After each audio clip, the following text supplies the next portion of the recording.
Welcome back to Word of Women. And tonight I wanted to talk about a video that I saw. I wanted to share my take and my opinion about that.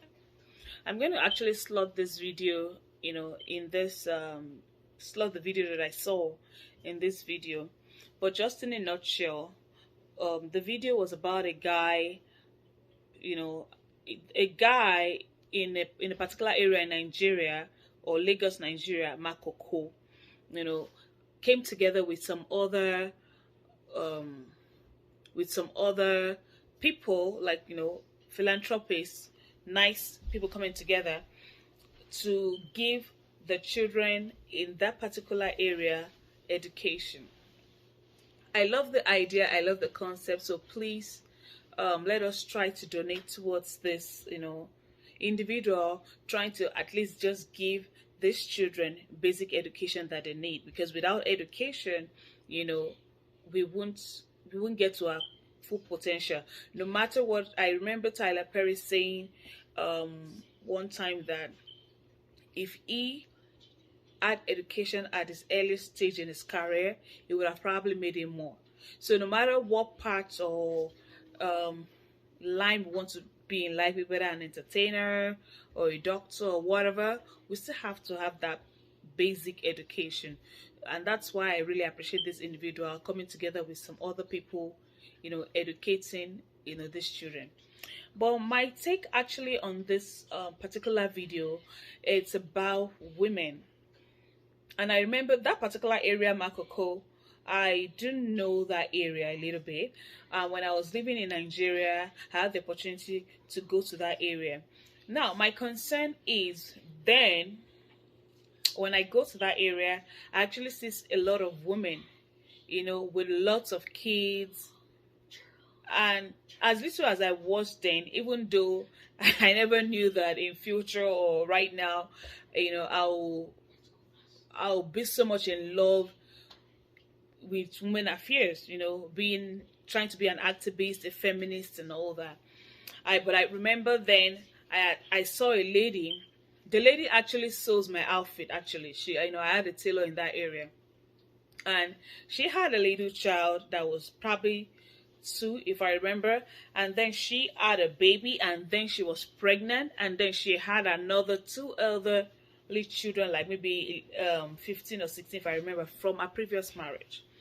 When I got to her house that day and I saw her having a bump, I was like, "Oh, are you so? Are you pregnant again?" And she was like, "Ah, yes, Oluwatibaashe," meaning that, "Oh, thank God, God did it." And I'm wondering, I'm like, "Why are you pregnant? Why will you be pregnant in this type of area?" If you guys watch the video, you will understand what I mean. And trust me, even though I'm an advocate of having, just two kids, to make my life easy or comfortable, but I'm not also going to deny the fact that, if you want more kids, then go ahead, as long as you can give them the basic, needs of life. So I saw this video and it was kind of devastating. And it's a good thing for us to want to help. It's a good thing for us to want to donate, but it's also a good thing for us to also educate women about family planning. Now, family planning. A lot of women, and different categories. We have different categories of women because I have some friends that are rich and, or let me say comfortable, but they will still rather want to have 4 kids. We have some ladies that are looking for a particular gender. We have some ladies, women that,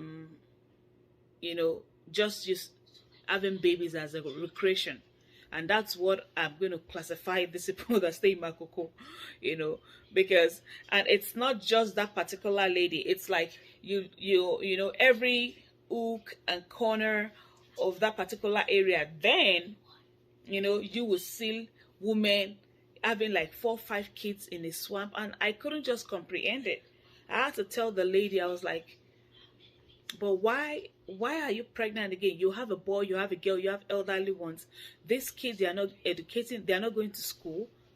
You know, the other our first son, as at that time, was learning how to sew, which is a good thing. Okay, trust me, not everybody needs to wear a white collar job.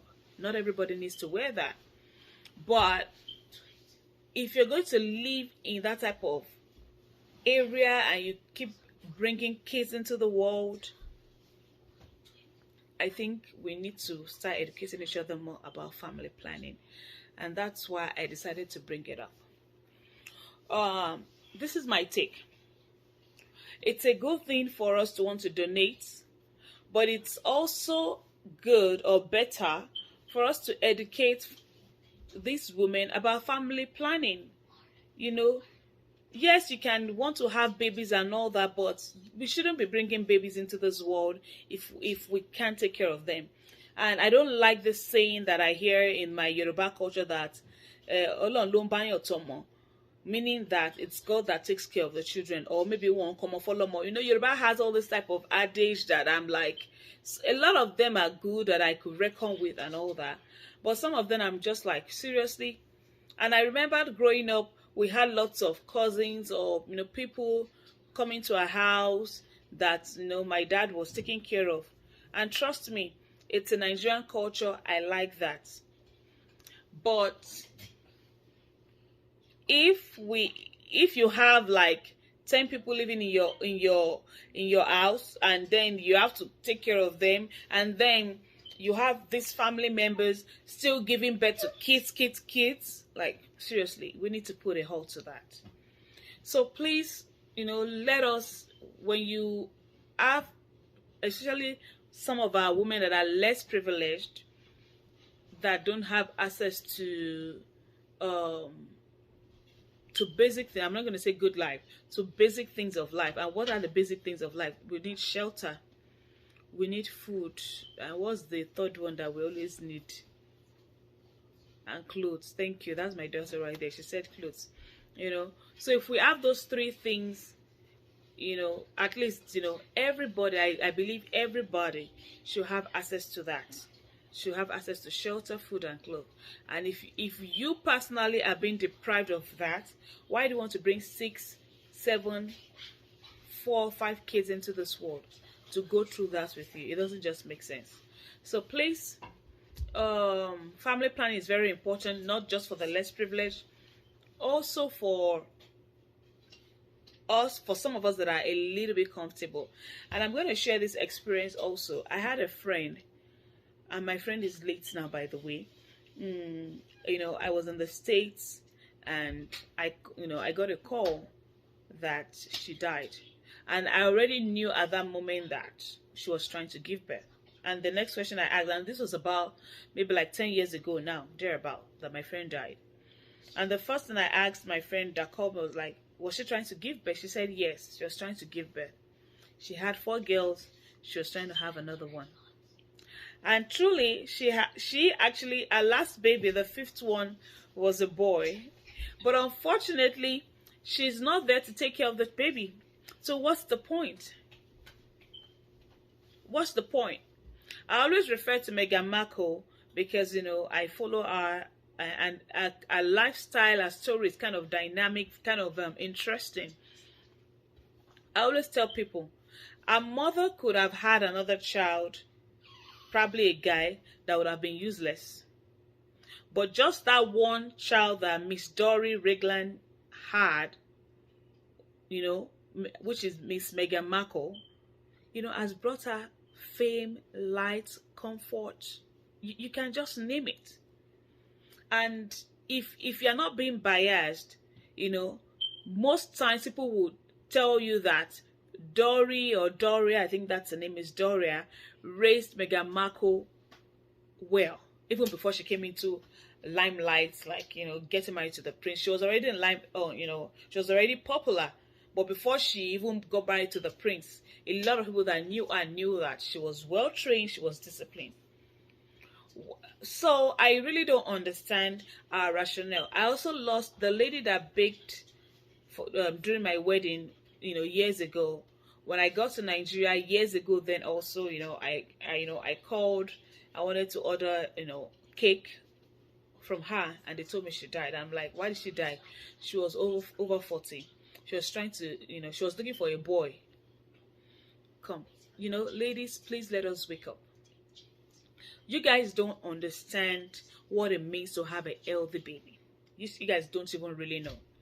For some of us that are in the medical field, I'm telling you, if God gives you a healthy child, like just one healthy child, you better be thankful. And I don't get it when I see people telling me, oh, I'm looking for a girl, or I'm looking for a boy. And I'm like, why do you have to risk and jeopardize your life? Especially when you are over a particular age. This lady that baked my cake, I'm telling you, she was over 40 and she died. Yes, she also had a boy actually, but she wasn't there to take care of her son. So why do we risk our lives? We need to educate ourselves, not just even regarding the resources we're going to give our kids. It's not even all about that. But endangering your life, you're over 40, like, come on, let us wake up, women. Let us wake up. There are other also, chances of your kids getting cerebral palsy and all these other genetic disorders. So I think, we need to start educating ourselves more. We need to look up things, there are lots of information online, not just like, okay, yes, I want to give birth. And then we Africans, we like to relate everything to religion. Oluwase, God will do it, and I understand that. Trust me, I would never undermine what God can do, but God also wants you to use your common sense. Don't force it, don't push it, don't work for God. I always tell people, don't work for God. God knows how to. If God wants to give a lady without a womb a baby, God knows how to do it.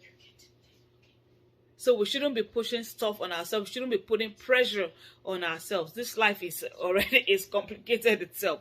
Why do we want to make things complicated more for ourselves? So please, today, let us educate someone.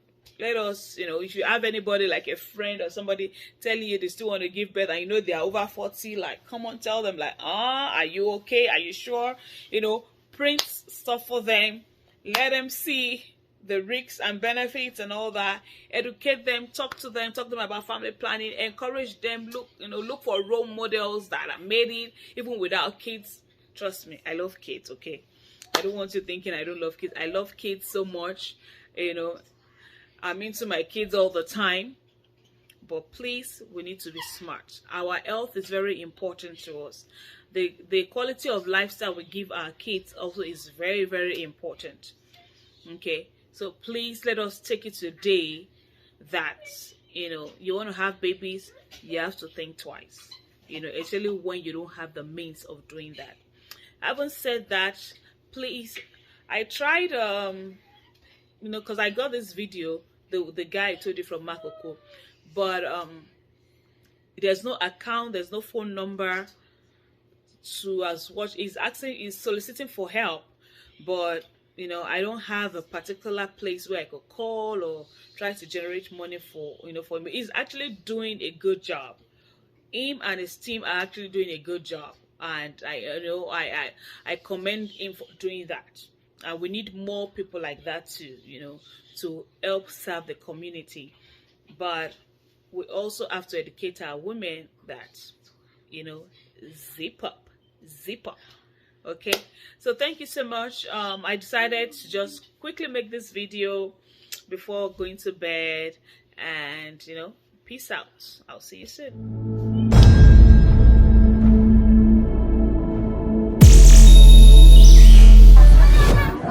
Good afternoon, sir. Please, what's your name? My name is Webito Urban. Pardon me, please. My name is Webito Urban. Okay. So, are you the proprietor of the school? I'm the proprietor of the Grand Wisdom Nursery and Primary School. English and French in my go. Okay. Please, what would you want as support? How do you think the people can support you? How do you think people can come to your aid as per these children and their education? Yeah, in the Grand Wisdom Nursery and Primary School, we have 147 students because we found in Malco community that 70% of child are out of school. So we normally use Kelo to pick them from their houses to school and drop them back to home. So in first time we need assistance of Kelo to pick them more. And in the school, our students are sitting in the floor. We need to renovate the school building and get benches, school furniture for them. They are coming to school without school materials. They don't have book, bag, pencil, Bible. We need all these things to give them and let them happy. Because we are giving orphan and less privileged free education and take care of their needs. So we are taking care of their needs. So we need your support. Did you just say that you are not charging the students for giving them education? Is it for free? It's free. It's free. We are not collecting. So tell me, since it's free and you have teachers, how do you pay these teachers? Yes, we are 6 teachers and we are paying 2 teachers. And the rest we are not collecting salary because we have our own business which we are doing. Which you're doing. Okay, tell me, I can see that some of the pupils are on school uniform while others are not on school uniform. What is the case behind that? Yes, it's because their parents cannot pay the school uniform for them. Last time we have one brother who is doctor donated 50K to pay uniform for some of them. So you give them the uniform for free? Free, yes. Okay, thank you very, very much. I would like to also say that my name is Kars and this is our team member, and we are from Tiano's Foundation. We are here to check the environment, the condition of the education of the children. We want to know how we can come in and help you. And now that we have seen, of course, we do get back to you. Thank you very, very much. And I must commend you that you are doing a great job being with these children, picking them up, dropping them back in school and giving them this free education at the detriment of your own career. I mean, this is really huge and big. Thank you very much. Thank you so much. You are welcome. Yeah. We are very happy for your coming today. And what we have, everlasting Father will continue to bless you. Thank because you. Many years ago, we are posting, nobody come for help. You are the first person, and we welcome you. And thank you so much. Thank you.